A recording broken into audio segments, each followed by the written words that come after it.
Assalamualaikum warahmatullahi wabarakatuh. Selamat siang. Kepada yang terhormat, Ibu Ririn sebagai dosen pengampu pada mata kuliah ini. Semoga siang ini semua diberikan kesehatan agar presentasi ini dapat berjalan lancar sampai selesai nanti. Topik yang akan kita bahas hari ini sesuai dengan tugas yang diberikan oleh dosen kita, yaitu mengenai perkembangan sosial emosional anak pada usia 4-6 tahun. Saya Laila Zakia selaku moderator yang bertugas akan memandu jalannya diskusi ini. Sebelumnya, saya akan memperkenalkan anggota kelompok kami yang terdiri dari saya sendiri Laila Zakia dan Angelia Aulia. Sebelumnya, saya akan membacakan rangkaian acara pada siang ini, yaitu pembukaan, penyajian materi, dan penutup.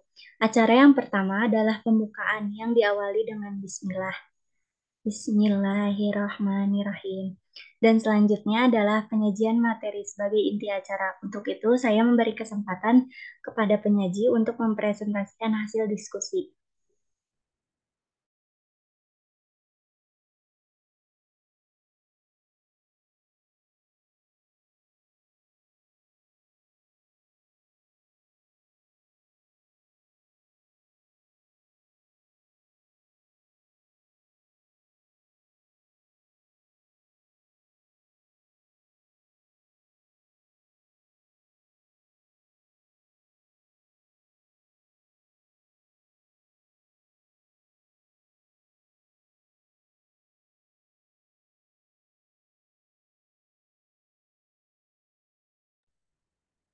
Baik, izin melanjutkan.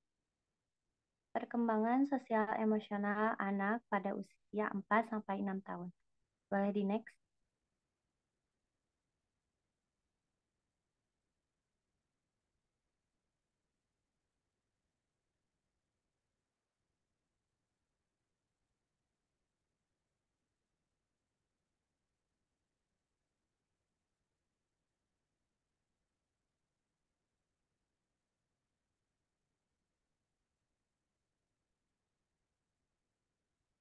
Perkembangan sosial emosional merupakan salah satu aspek perkembangan yang sangat penting bagi setiap anak karena merupakan faktor penentu kesuksesannya di masa depan. Masa usia dini merupakan masa keemasan untuk setiap aspek perkembangan, termasuk aspek sosial emosional. Maka dari itu, proses tumbuh kembang anak harus selalu diperhatikan agar berjalan dengan optimal.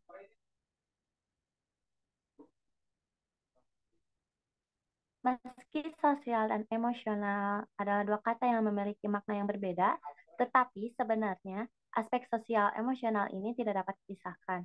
Hal ini dikarenakan kedua aspek ini saling bersinggungan satu sama lain. Perkembangan sosial emosional ini bertujuan agar anak memiliki kepercayaan diri, kemampuan bersosialisasi, dan kemampuan mengendalikan emosi. Optimalisasi perkembangan sosial emosional ini ditentukan oleh kualitas kerjasama antara orang tua, guru, dan lingkungan. Untuk optimalisasi perkembangan sosial emosional ini dapat dilakukan dengan mulai mengajak anak mengenal dirinya sendiri dengan lingkungan. Proses pengenalan ini dapat berupa interaksi anak dengan keluarga yang akan membuat anak belajar membangun konsep diri. Juga dapat dengan cara bermain bersama teman sebaya yang akan melatih dan meningkatkan kemampuan sosialisasi anak. Kemudian, orang tua maupun guru dapat mengembangkan aspek ini melalui beberapa keteladanan, seperti beribadah, saling berinteraksi dengan orang lain, bekerja sama, berpakaian, cara belajar, gaya hidup, dan lainnya. Boleh di next?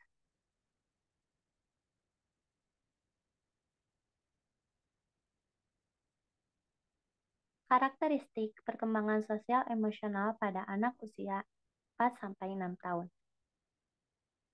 Menurut Sumaritiyati, karakteristik bersosialisasi anak TK diantaranya adalah satu, anak memiliki satu atau dua sahabat, tetapi sahabat ini mudah berganti. Yang kedua, Kelompok bermain cenderung kecil dan tidak terorganisir secara baik, sehingga mudah berganti-ganti. Yang ketiga, anak lebih mudah bermain bersebelahan dengan teman yang lebih besar. Yang keempat, perselisihan sering terjadi, namun hanya sebentar, kemudian mereka kembali baikan. Berdasarkan karakteristik tersebut, perkembangan sosial anak masih sering pilih-pilih teman dan hanya memiliki satu teman untuk bermain. Selain itu, anak juga masih sering bertengkar karena memperebutkan mainan dan seseorang yang dianggap memiliki sendiri. Menurut Sumaryati, anak TK cenderung mengekspresikan emosinya dengan bebas dan terbuka. Sikap marah sering diperlihatkan anak pada usia tersebut. Selain itu, anak juga sering merasa iri kepada temannya dan memperebutkan perhatian gurunya. Perkembangan sosial mulai berjalan pada usia 4-6 tahun. Hal ini tampak dari kemampuan mereka dalam melakukan sesuatu secara berkelompok. Karakteristik pada tahap ini adalah anak mulai mengetahui aturan-aturan di sekitarnya. Kemudian mereka mulai tunduk pada aturan tersebut. Lalu anak mulai menyadari pentingnya hak orang lain. Dan mereka mulai dapat bermain dengan sebayanya. Karakteristik emosi pada anak antara lain berlangsung singkat dan berakhir tiba-tiba, terlihat lebih hebat atau kuat, bersifat sementara, lebih sering terjadi, dapat diketahui dengan jelas dari tingkah lakunya, dan reaksi mencerminkan individualitas. Selanjutnya akan dilanjutkan oleh teman saya.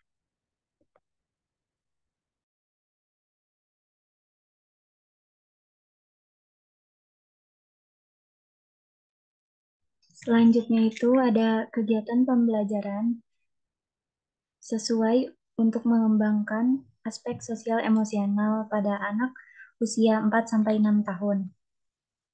Yang pertama itu ada keteladanan.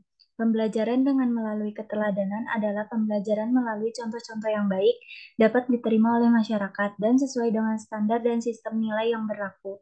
Metode ini efektif diterapkan pada anak melalui proses percontohan dan peniruan. Kegiatan keteladanan dapat ditularkan kepada anak usia dini untuk mengembangkan sosial emosional, antara lain ada keteladanan dalam beribadah seperti adab dalam berdoa dan sholat. Yang kedua itu ada keteladanan yang berhubungan dengan orang lain seperti cara menyapa, cara meminta, cara berkomunikasi, dan tata krama. Yang ketiga itu ada keteladanan dalam bekerja dan menyelesaikan masalah seperti bersabar, bersemangat, dan disiplin. Yang keempat itu ada teladan dalam berpakaian, berbusana seperti berpakaian ke sekolah, berpakaian melayat orang yang meninggal, dan berpakaian beribadah. Yang kelima itu ada teladan gaya hidup, yaitu tidak boros, sederhana, suka menabung, dan yang lainnya. Yang keenam itu ada teladan cara belajar, seperti pemanfaatan waktu belajar, adat belajar, dan sebagainya. Yang ketujuh itu ada teladan dalam menyikapi lingkungan seperti membuang sampah pada tempatnya, membersihkan kamar atau kelas sendiri, dan lain sebagainya. Yang kedua itu ada metode mendongeng atau bercerita. Mendongeng adalah suatu kegiatan yang bersifat profesional karena membutuhkan keahlian khusus seperti mengatur gaya dan intonasi ketika bercerita agar membuat anak tertarik untuk mendengarkan dan memahami cerita atau dongeng yang disampaikan. Nilai yang terkandung dalam dongeng pun harus dengan sebaik mungkin.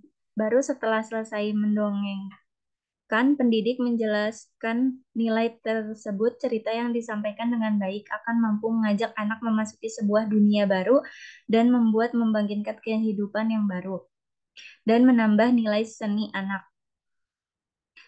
Melalui kegiatan mendongeng ini, guru dapat membentuk sikap anak melalui nilai, pesan, atau sikap yang terkandung dalam dongeng yang disampaikan. Yang ketiga itu ada bermain kooperatif. Bermain kooperatif adalah permainan yang dilakukan oleh sekelompok anak, di mana setiap anak mendapatkan peran dan tugasnya masing-masing yang harus dilakukan untuk mencapai tujuan bersama. Bermain kooperatif menunjukkan bahwa anak yang tumbuh dengan sering bermain secara sosial, ia lebih aktif, lebih kreatif, lebih kaya akan kosakata, lebih lancar dalam berbicara, dan lebih bahagia dalam menjalankan tugas-tugasnya jika dibandingkan dengan anak yang tidak bermain. Yang keempat itu bermain pura-pura atau bermain peran. Dalam permainan ini, anak menggunakan imajinasi untuk menghasilkan gagasannya sendiri, seperti sebatang ranting yang dianggap sebagai sebuah pedang. Imajinasi anak juga menggambarkan keinginan, perasaan, dan pandangan anak terhadap lingkungan sekitarnya.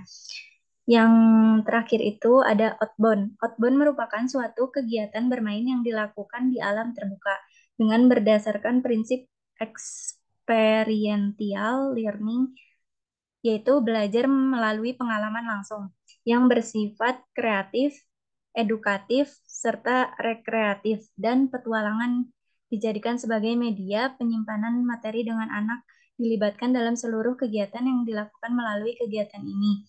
Anak belajar mengenali kemampuan dan kelemahan dirinya sendiri, serta bertantangan untuk mengembangkan kemampuan yang dimilikinya.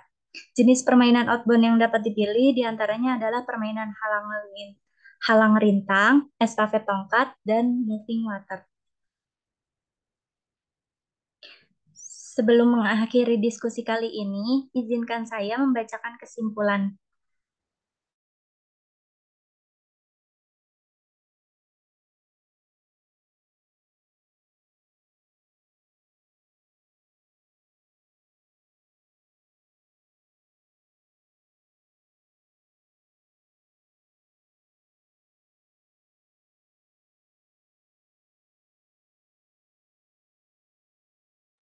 Laila, maaf masih di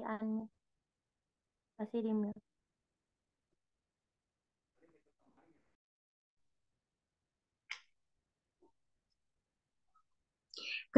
Kesimpulannya yaitu perkembangan sosial emosional adalah proses belajar menyesuaikan diri untuk memahami keadaan serta perasaan ketika berinteraksi dengan orang-orang di lingkungannya, baik orang tua, saudara, teman sebaya dalam kehidupan sehari-hari.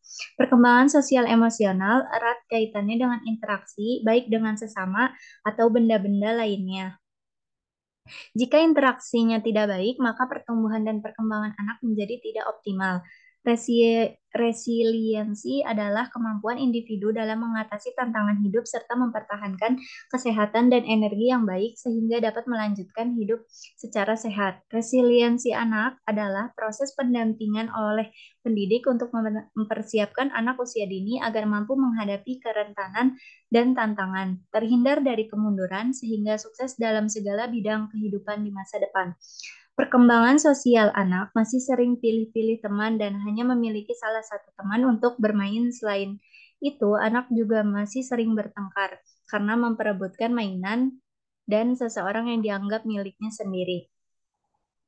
Metode yang dapat digunakan untuk pengembangan kecerdasan sosial emosional anak diantaranya adalah dengan bermain dan keteladanan yang dilakukan oleh orang tua maupun pendidik PAUD. Sekian presentasi dari kami. Mohon maaf jika ada kesalahan. Assalamualaikum warahmatullahi wabarakatuh.